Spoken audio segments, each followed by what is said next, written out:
घटना 1969 की है जब एक मैगजीन रिपोर्टर अपने पूरे ग्रुप के साथ न्यू गिनी के जंगलों में जाता है। वहां पर जाकर जितनी भी फोटो वीडियो उन्हें बनानी थी, जितनी भी अपनी डॉक्यूमेंट्री के लिए उन्हें सारी की सारी चीजें लिखनी थी, वो सारी लिखकर वो लोग वापस आते हैं। अपनी डॉक्यूमेंट्री जो कुछ उन्हें बनानी थी वो लोग बना देते हैं। लेकिन इस घटना के कुछ एक सालों बाद जब उन लोगों ने वहां पर जितनी भी अपनी फोटो वगैरह खींची थी, वीडियो वगैरह बनाई थी, उन्हें दोबारा से देखा तो उनकी आंखें फटी की फटी रह गई और ये सारी ही चीजें आगे चलकर और ज्यादा होरिफिक होने वाली थी। लेकिन दोस्तों, उससे भी ज्यादा होरिफिक एक चीज यहाँ पर आप लोगों की स्क्रीन पर मौजूद है और वो है लाइक बटन। जल्दी से जल्दी इसे प्रेस कर दीजिए, नहीं तो आगे चलकर ये और ज्यादा खौफनाक हो सकता है। और बिल्कुल ऐसी ही चीजें सब्सक्राइब बटन के साथ भी कर दीजिएगा, नहीं तो हो सकता है आगे चलकर वो भी किसी तरह की परेशानी खड़ी कर दे। तो टाइम रहते इन्हें दबा दीजिए। टाइम था 18 नवंबर 1961 का, जब माइकल रॉकफिलर सुबह सुबह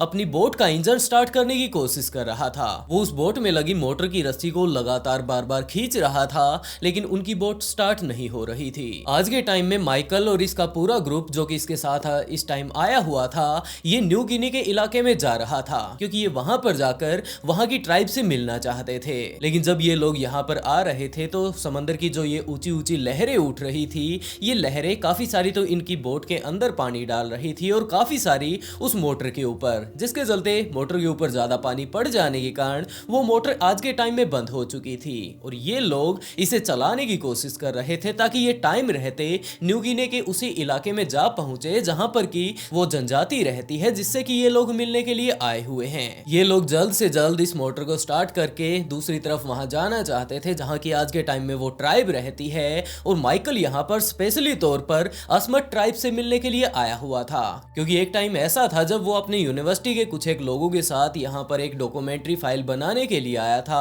और यहाँ पर इन आदिवासियों के रहने को देखकर इन्होंने जो स्ट्रक्चर बना रखे थे, काफी सारी सुंदर सुंदर आकृतियां बना रखी थी, उन्हें देखकर माइकल को काफी ज्यादा अच्छा लगा और वो समझ नहीं पाया कि ये लोग यहाँ जंगल में रहकर इतनी ज्यादा खूबसूरत चीजें बिना किसी टेक्निक के आखिरकार बना कैसे रहे हैं। और यही सारी चीजें देखते देखते वो इनसे काफी ज्यादा इंप्रेस हो जाता है कि यार ये लोग कितने ज्यादा क्रिएटिव हैं। और इनमें भी जो स्पेशली तौर पर माइकल को पसंद आया था वो था इनका एक बैम्बू टाइप का आदमी, जो कि एक पेड़ से इन लोगों के द्वारा बनाया जाता है। उस पेड़ को एक स्पेसिफिक आकृति दी जाती है बिल्कुल इंसान की तरह की, और बाद में उसके ऊपर काफी सारी कलाकारी करके ये लोग उसे अपने वहां कबीले के बीचों बीच खड़ा कर देते थे, जो कि देखने में काफी ज्यादा खूबसूरत होता था। लेकिन जब इसने और ज्यादा डिटेल से जब इस स्टैचू के बारे में पूछा तो उसे पता चलता है कि इन्होंने सिर्फ और सिर्फ इसे खूबसूरती के लिए नहीं बनाया, जबकि इन्होंने बनाया है इसे उन लोगों की आत्माओं की शांति के लिए जो लोग यहाँ पर आसपास की ट्राइब के साथ लड़ाई किया करते थे।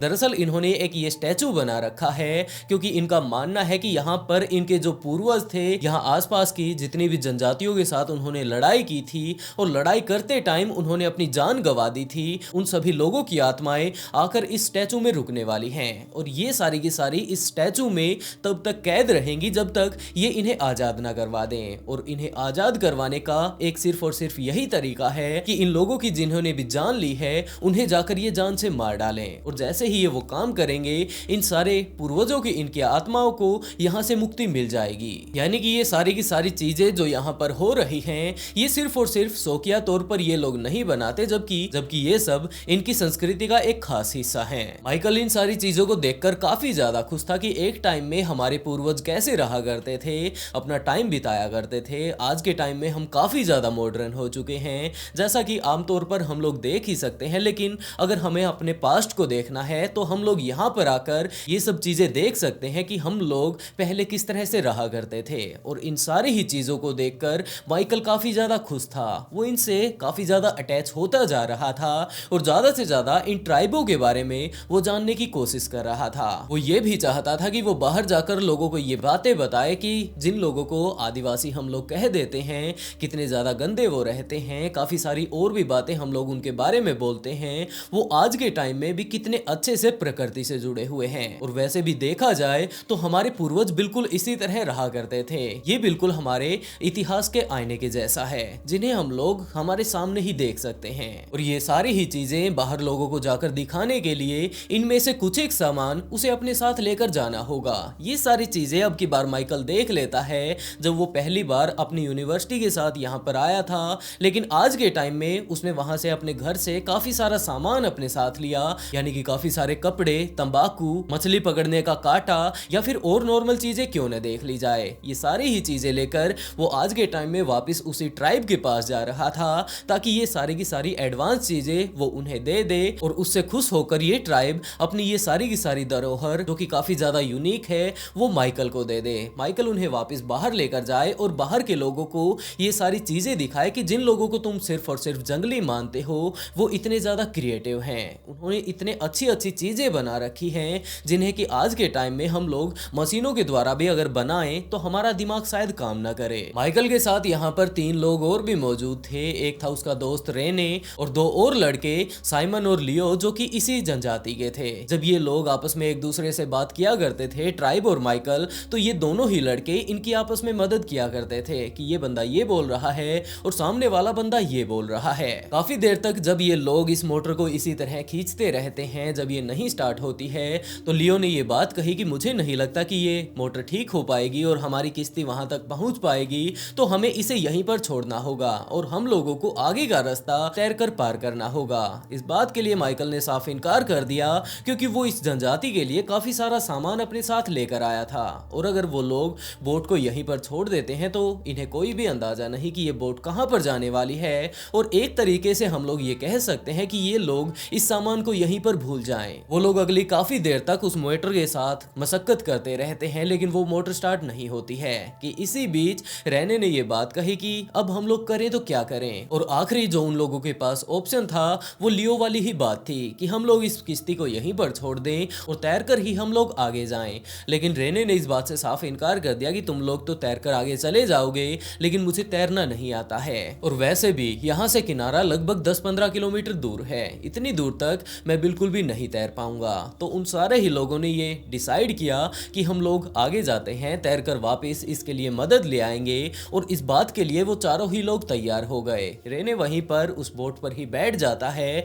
और उसके बाद साइमन और लियो ने माइकल से ये बात कही कि हम लोग तैरकर आगे आगे चल रहे हैं, तुम हमारे पीछे पीछे आते रहना। माइकल इस बात के लिए मान जाता है और वो लोग काफी देर तक यूं ही तैरते रहते हैं और काफी देर तक तैरने के बाद आखिरकार वो लोग किनारे तक पहुंच जाते हैं। साइमन भी पहुंच चुका था, लियो भी पहुंच चुका था, लेकिन जब वो लोग किनारे पर पहुंचते हैं, किनारे पर उतरकर अपने हाथ पैरों को साफ करते हैं पानी से और मुड़कर उन लोगों ने देखा तो उन्होंने पाया कि माइकल तो हमारे पीछे आ ही नहीं रहा, आखिरकार वो कहां पर गया। और इन सारी चीजों को देखने के लिए वो लोग कुछ एक देर तक तो वापस तैरकर उस समंदर में आते हैं लेकिन उन्हें कुछ भी नजर नहीं आता और उसके बाद वापस ही वो लोग किनारे पर चले जाते हैं और उन लोगों ने ये अंदाजा लगाया कि जरूर वो रास्ता भटक गया होगा। अब हम लोग जाकर किसी और किनारे पर अगर उसे ढूंढते हैं तो शायद वो हमें वहां पर मिल जाए। ये सारी की सारी बातें वो लोग कर ही रहे थे, जाकर और किनारों पर वो उसे ढूंढ भी रहे थे कि तब तक जहां पर रेने को वो लोग छोड़कर आए थे अकेले उस बोट पर, वहां पर एक हेलीकॉप्टर आ चुका था। दरअसल ये इनका बैकअप था कि ये लोग अच्छे से पहुंच पाए हैं या नहीं, लेकिन रेने वहां पर अकेला था। तो रेने ने हेलीकॉप्टर वालों को ये इशारा किया कि मैं यहाँ पर हूँ और जब हेलीकॉप्टर में मौजूद लोग नीचे उतरते हैं उससे पूछते हैं कि हाँ भाई तू अकेला यहाँ पर क्यों है, तो रेने ने बताया कि इस तरह हमारी बोट खराब हो गई थी, बाकी सारे के सारे लोग पैदल पैदल गए हैं, मुझे तैरना नहीं आता था जिसके कारण मैं यहीं पर हूँ। तो वो लोग उस जगह के निशानी करके कि हम लोग यहाँ पर मौजूद हैं, थोड़ी सी ये बोट इधर उधर चली जाएगी, कोई बात नहीं, रेने को अपने साथ लेकर उस जगह पर आ पहुंचते हैं जहां पर कि इन्हें आना था। और वहां पर आकर उन लोगों ने जब उन दोनों लड़कों से पूछताछ की उन्हें ढूंढ कर कि आखिरकार माइकल कहां पर है, तो उन्होंने कहा कि हम लोग इस तरह आ रहे थे और पता नहीं माइकल कहां पर चला गया। जैसे ही ये बात हेलीकॉप्टर वालों को पता चलती है तो उन्होंने वापस ये सारी बातें अमेरिका में न्यूयॉर्क में बताई और जैसे ही ये बात माइकल की फैमिली को पता चलती है तो उन्होंने एक काफी बड़ा सर्च ऑपरेशन वहां से न्यू गिनी की तरफ भेजा, क्योंकि माइकल कोई नॉर्मल बंदा नहीं था, क्योंकि उस टाइम के काफी ज्यादा पावरफुल लोग हम इन्हें कह सकते हैं और इनकी फैमिली का नाम उस टाइम के टॉप 10 पावरफुल लोगों में आया करता था। और तो और अपने टाइम में उसके दादा जॉन डी रॉकफिलर दुनिया के सबसे ज्यादा अमीर व्यक्ति हुआ करते थे। वो एक तेल के व्यापारी थे और उनके पास इतना ज्यादा पैसा था कि उस टाइम के वो दुनिया के सबसे ज्यादा अमीर व्यक्ति थे। आज के टाइम में भी इनकी फैमिली के पास पैसे की कोई कमी नहीं थी। जहां इसके पिता नेल्सन रॉकफेलर न्यूयॉर्क के गवर्नर थे और बहुत जल्द वो अमेरिका के वाइस प्रेसिडेंट बनने वाले थे। तो उन्होंने जितना भी ज्यादा हो सका अपनी तरफ से रेस्क्यू ऑपरेशन चलाना शुरू किया और जल्द ही वहां पर काफी सारे लोग आकर माइकल को ढूंढने लगते हैं। अगले काफी दिनों तक यह अभियान यूं ही चलता रहता है, लेकिन माइकल कहीं पर भी नहीं मिलता। तो उन्होंने ज्यादा से ज्यादा फोर्स वहां पर उन जंगलों में भेजी और अगले काफी दिनों तक वो लोग माइकल को यूं ही ढूंढते रहते हैं। पहली बार माइकल यहाँ पर हार्वर्ड यूनिवर्सिटी के कुछ एक प्रोफेसर्स के साथ आया था जो कि यहाँ पर इस ट्राइब के ऊपर एक डॉक्यूमेंट्री लिखना चाहते थे। तो यहाँ पर आकर माइकल ने इन जनजातियों को करीब से देखा और उसी टाइम से इसके अंदर ये उत्सुकता बनने लगी थी कि आखिरकार ये ट्राइब क्या करती है, क्या कुछ इन लोगों के बीच होता है, पूरा दिन ये क्या करती है, और यहीं से उसका इंटरेस्ट बनना शुरू हुआ था। और उसी टाइम इस जनजाति की यहाँ पर रहने वाली एक दूसरी जनजाति के साथ लड़ाई हो जाती है। लगातार तीर उस तरफ से आ रहे थे, ये वाले उस तरफ मार रहे थे और इन दोनों की लड़ाई के बीच एक तीर ऐसी भी मौजूद थी जो कि माइकल को आकर लग जाती है। माइकल को जैसे ही वो तीर लगी वो वहीं पर गिर पड़ा, लेकिन वहां पर मौजूद बाकी जो आदिवासी थे उन्होंने ये चीज देखी कि ये तो हमारा मेहमान था, इसे चोट कैसे लग गई, और वो लोग उसे उठाकर दूसरी तरफ लेकर जाते हैं। जब लड़ाई शांत हो चुकी थी तो उसकी तीर निकाली गई और उसके उस घाव पर लेप लगा दिया जाता है, जिसके चलते माइकल बहुत जल्द ठीक होने लगता है। जैसे ही ये ठीक होता है यहाँ पर उसके सारे के सारे रीति रिवाजों को माइकल ने देखा तो वो इनसे काफी ज्यादा अट्रैक्ट हो गया और जब वो वापस न्यूयॉर्क जाता है तो वहां पर जाकर अपने पिता से ये बात कही इसने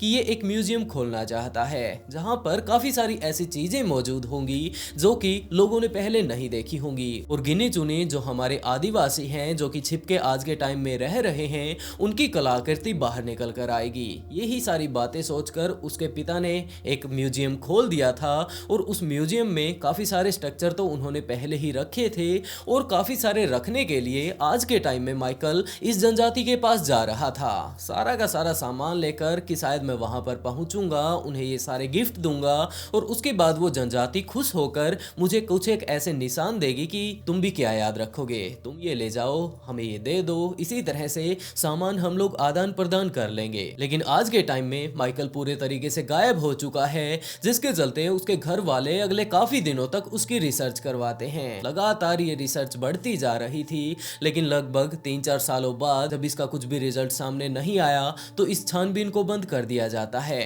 और वहां के जो लोकल लोग थे उनसे जब इस बारे में पूछा जाता है तो वो लोग साफ इनकार कर देते हैं कि हम लोगों को इस बारे में कुछ भी नहीं पता। टाइम यूं ही बीतता रहता है और उसके बाद 1969 आता है, जब इसी तरह डॉक्यूमेंट्री बनाने के लिए जब आदिवासियों के ऊपर वो लोग डॉक्यूमेंट्री बना रहे थे तो एक ग्रुप वहां पर जा पहुंचता है। वहां पर उनकी जाकर काफी सारी वो लोग फोटो खींचते हैं, काफी सारी वीडियो बनाते हैं, उस ट्राइब के बारे में और ज्यादा अच्छे से जानने की कोशिश करते हैं और वापस आकर जितने भी उनके काम के फोटो वगैरह थे, वीडियो वगैरह थे, डॉक्यूमेंट्री में उन्हें लगाने थे, वो सारे लगाकर बाकी बचे हुए फोटो और वीडियो को वो लोग यूं ही छोड़ देते हैं और अगले काफी दिनों तक यूं ही टाइम बीतता रहता है। काफी सारे और भी लोग यहाँ पर आते हैं, डॉक्यूमेंट्री इनके ऊपर बनाते हैं और वापस चले जाते हैं। लेकिन जो ये टीम 1969 में आई थी, इससे कुछ एक और टीम आकर जब उसके सारे के सारे कागज मांगती है कि तुमने कुछ एक सबूत वहां से इकट्ठा किए होंगे, काफी सारी बातें वहां से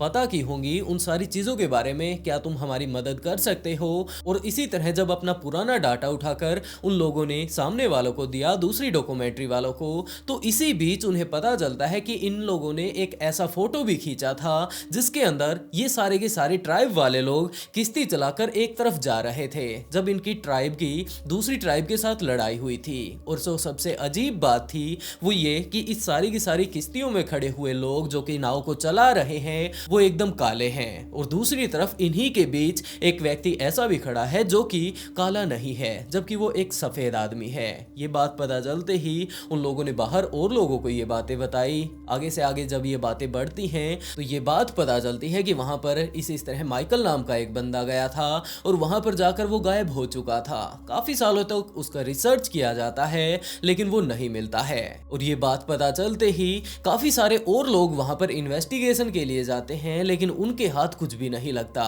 इन सारी चीजों को बीते हुए लगभग 20-25 साल बीत चुके थे, जिसके बाद चार्ल होफमैन नाम के एक बंदे को जब इस बारे में पता चलता है कि इस तरह का काम चल रहा है, एक बंदा वहां पर गया था, गायब हो गया। एक आधी वीडियो ऐसी सामने आई है जिसमें कि उसी व्यक्ति को देखने का दावा किया जा रहा है, तो वो इस सारे ही केस को अच्छे से इन्वेस्टिगेशन करने के लिए जितने भी उसके पास सबूत मौजूद थे उन्हें अच्छे से समझता है और उसके बाद उसी जगह जा पहुंचता है जहां पर कि न्यू गिनी में ये आदिवासी रहा करते थे। और वहां पर जाकर किसी और ट्राइब से वो इस बारे में अच्छे से पहले तो जान पहचान बढ़ा लेता है कि मैं इस तरह यहाँ पर आया हूँ, आप लोगों के ऊपर डॉक्यूमेंट्री बनाना चाहता हूँ, बाहरी लोग आप लोगों के बारे में जानने में काफी ज्यादा उत्सुक हैं। तो ये सारी बातें बनाकर पहले तो वो उनसे काफी अच्छी जान पहचान बनाता है और उसके बाद माइकल के बारे में उनसे पूछता है। वहां पर बैठा एक बूढ़ा आदमी ये बात कहता है कि मैंने ये सारी बातें आज तक किसी को भी नहीं बताई है, लेकिन हाँ, ये सारी बातें काफी साल पहले की है, जब असमत ट्राइब के पास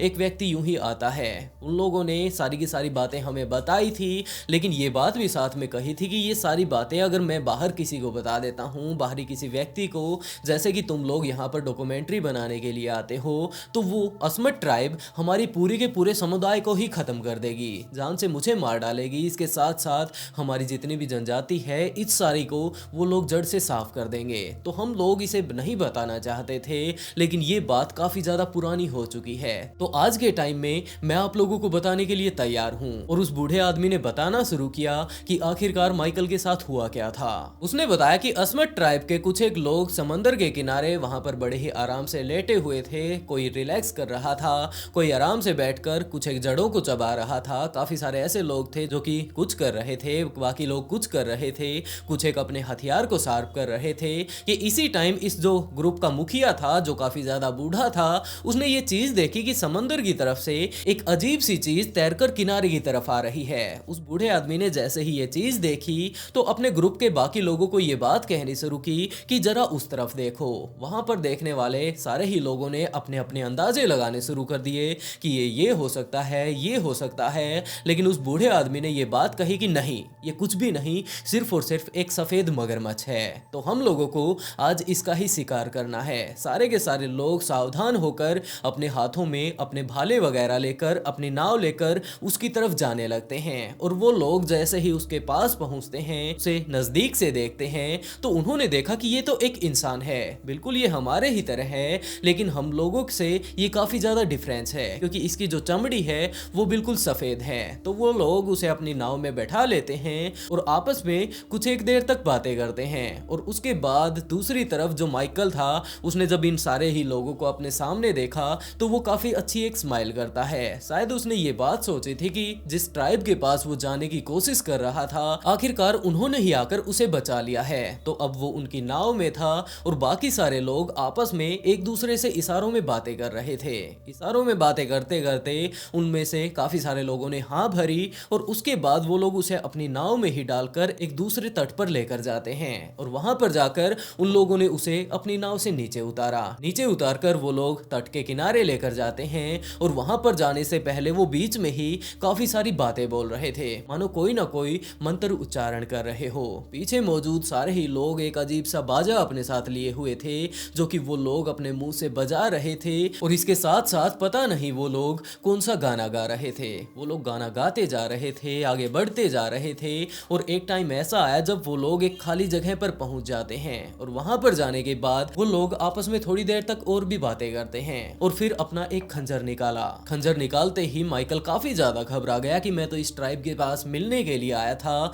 इनके बातें करने के लिए आया था, पहले भी मैं यहाँ पर आ चुका हूँ, लेकिन ये लोग मुझे खंजर क्यों दिखा रहे हैं। तो वो जब ये सारी बातें सोच ही रहा था कि उसी टाइम उस बूढ़े व्यक्ति ने उसके पेट में वो खंजर मार दिया। अब माइकल घबरा चुका था, उसके पेट से ब्लड बह रहा था। वो उठकर भागने की कोशिश करता है, लेकिन जैसे ही वो पलटता है, भागने की कोशिश करता है, तो उस आदमी ने, जो कि उसके जस्ट पीछे ही खड़ा था, अभी अभी उसके पेट में चाकू उसने मारा था, उसने दूसरा चाकू उसकी पीठ में घोंप दिया। जैसे ही पेट में 2 जगह पर चोट लगती है, काफी सारा उसका खून निकल जाता है, वो वहीं पर गिर जाता है। उसका खून जैसे ही निकल रहा था, वो काफी ज्यादा कमजोर हो चुका था और कमजोर हो जाने के कारण वो वहीं पर पड़ जाता है। और जैसे ही वो वहां पर पड़ता है तो दूसरा एक ट्राइब वाला वहां पर आकर उसकी गर्दन पर एक कुल्हाड़ी रख देता है। लेकिन ऐसा बिल्कुल भी नहीं था कि ये लोग माइकल को पहचान नहीं रहे थे। इन्हें पता था कि ये बंदा यहाँ पर हम लोगों से मिलने के लिए आया है, ये आदमी हमारे लिए काफी सारे गिफ्ट लाया है। गिफ्ट के बदले सिर्फ ये यही चाहता है कि हम लोगों ने जो ये सुंदर सुंदर आर्टिफैक्ट बना रखे हैं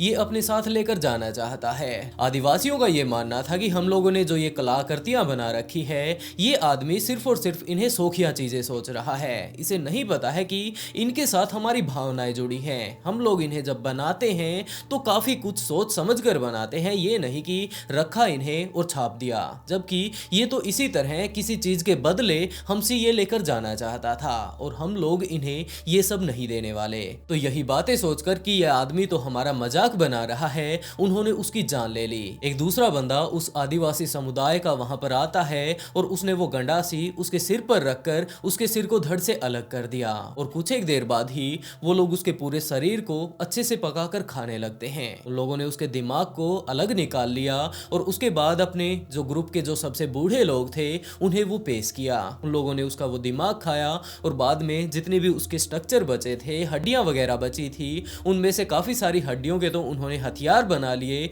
और काफी सारे ऐसे मौजूद थे जैसे कि उसकी खोपड़ी वगैरह हो गई, उसे वो लोग अच्छे से सजा कर एक ट्रॉफी के तौर पर रख लेते हैं और इस तरह उन लोगों ने उसकी जान ले ली थी। कार्ल को जैसे ही ये सारी बातें पता चलती है तो वो वापस आता है और एक ये स्टोरी जो कंप्लीटली माइकल के बारे में पता चली थी ये पहली स्टोरी थी। उसने इसके बारे में पूरी की पूरी बातें लिखी एक किताब में और बाद में इस किताब को पब्लिश भी किया। लेकिन आज भी एक ये रहस्य ही माना जाता है कि आखिरकार माइकल के साथ ये सारी की सारी चीजें हो चुकी थी तो वो टीम जो कि वहां पर डॉक्यूमेंट्री के लिए गई थी, वहां पर पूरी की पूरी वो वीडियो बनाकर लाई थी, फोटो वगैरह खींच कर लाई थी, उसमें वो सफेद आदमी आखिरकार कौन था? क्योंकि इस आदिवासी समुदाय के अनुसार तो माइकल ने अपनी जान गंवा दी थी। वैसे आप लोगों को क्या लगता है कि असल में इस कहानी में क्या हुआ होगा? माइकल यूं ही पानी में डूबकर मर गया होगा या फिर दूसरी तरफ जो उस ट्राइब ने ये सारी की सारी कहानी सुनाई थी कि इस तरह से उसने अपनी जान गंवा दी, उस कबीले वालों ने ही उसे मारकर खा लिया था, या फिर दूसरी तरफ जो ये फोटो दिखाई गई थी इसी में माइकल था? इन सारी ही चीजों में से आप लोगों को क्या लगता है? अपनी राय कमेंट बॉक्स में जरूर बताइएगा। और इसी के साथ दोस्तों आज का शाउट आउट एंड डिफरेंट को and write a beautiful comment to get a shout out in next video. बहुत जल्द मिलते हैं एक और नए ट्विस्टेड केस के साथ।